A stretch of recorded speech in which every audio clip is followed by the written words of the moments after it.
YCP 5 ఏళ్ల పాలనలో దాదాపు 10,000 కోట్ల ఎర్రచందనం స్మగ్లింగ్ జరిగిందని ఆరోపించారు డిప్యూటీ సీఎం పవన్ కళ్యాణ్.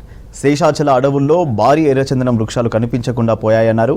నేపాల్లో ఏపీ రెడ్ శాండిల్ పట్టుబడుతుందన్నారు. స్మగ్లింగ్ను అరికట్టడానికి అన్ని రాష్ట్రాలతో సమన్వయం చేసుకోవాలని సూచించారు. ఎక్కడ ఏపీ ఎర్రచందనం దొరికినా రాష్ట్రానికి తిరిగి పంపేలా ఒప్పందం చేసుకోవాలన్నారు. ఎర్రచందనం స్మగ్లింగ్ చేస్తున్న 4 కింగ్ పిన్లను గుర్తించామని, త్వరలోనే వారిని పట్టుకుంటామని చెప్పారు. తిరుపతి పర్యటనలో భాగంగా మంగళంలో అటవీ శాఖకు చెందిన ఎర్రచందనం గోడౌన్ను పరిశీలించారు పవన్. ఎవరైనా ఎర్రచందనం జోలికెళ్తే తాట తీస్తామని హెచ్చరించారు. అంతకుముందు మామండూరు అటవీ ప్రాంతాన్ని పరిశీలించారు డిప్యూటీ సీఎం.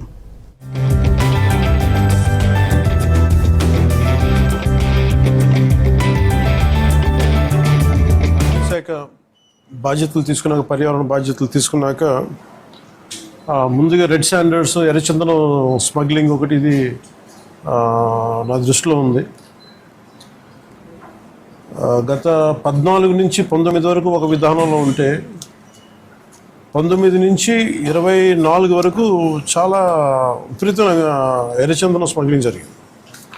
అంటే ఉదాహరణకి ఒక సంవత్సరం అటు ఇటుగా, అంటే ఇది మీ దృష్టికి తీసుకురావడానికి, పొద్దున డిపోలోకి వెళ్తే నేను అక్కడ ఉన్నది దాదాపు 2,60,000 దుంగలు ఉన్నాయి, ఎర్రచందనం దుంగలు.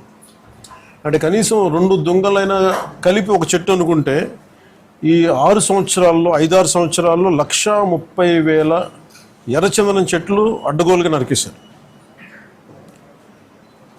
ఇది మనకి ఆన్ రికార్డు మనకు ఉంది ఇప్పుడు.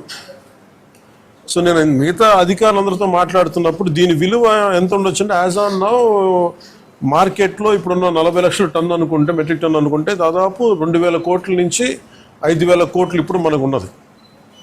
అసలు ఇది పట్టుకున్నది ఎంత ఉంటుంది అంటే దీనికి కనీసం 2 నుంచి 3 దాకా ఉంటుంది అనేది ఒక అంచనా కింద మన అధికారులు చెప్తా ఉన్నారు. సో దీన్ని బట్టి మీరు అర్థం చేసుకోవచ్చు, ఒక క్లోజ్ టు ఒక 8,000 to 10,000 crores వర్త్ ఎర్రచందనం ఇక్కడ స్మగ్లింగ్ చేయబడింది. సో నేను ఛార్జ్ తీసుకున్న తర్వాత ముందస్తుగా ఏం చేశాను, ఏంటి ఇష్యూస్ ఉన్నాయంటే, మేము కర్ణాటక రాష్ట్రానికి వెళ్ళి మాట్లాడుతున్నప్పుడు అంటే ఎంత అలసత్వంతో ఉన్నాం అని చెప్పడానికి 140 కోట్ల ఎర్రచందనం దొంగలు కర్ణాటక అటవీ శాఖ అధికారులు స్వాధీనం చేసుకున్నారు. దాన్ని వాళ్ళు అమ్మేశారు.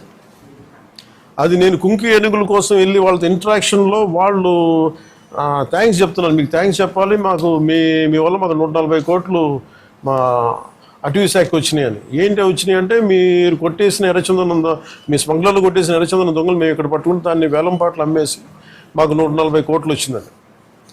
అంటే దీనికి అప్పుడున్న మంత్రులు కానీ ఒక్కరు కూడా బాధ్యత తీసుకోలేదు. ఈరోజు దాన్ని పొలిటికలైజ్ చేయడానికి కూడా పెద్ద ఎక్కువ మాట్లాడే దాని గురించి, ఎందుకంటే జరిగిపోయిన దాని గురించి మనం ఏం చేయలేం. కానీ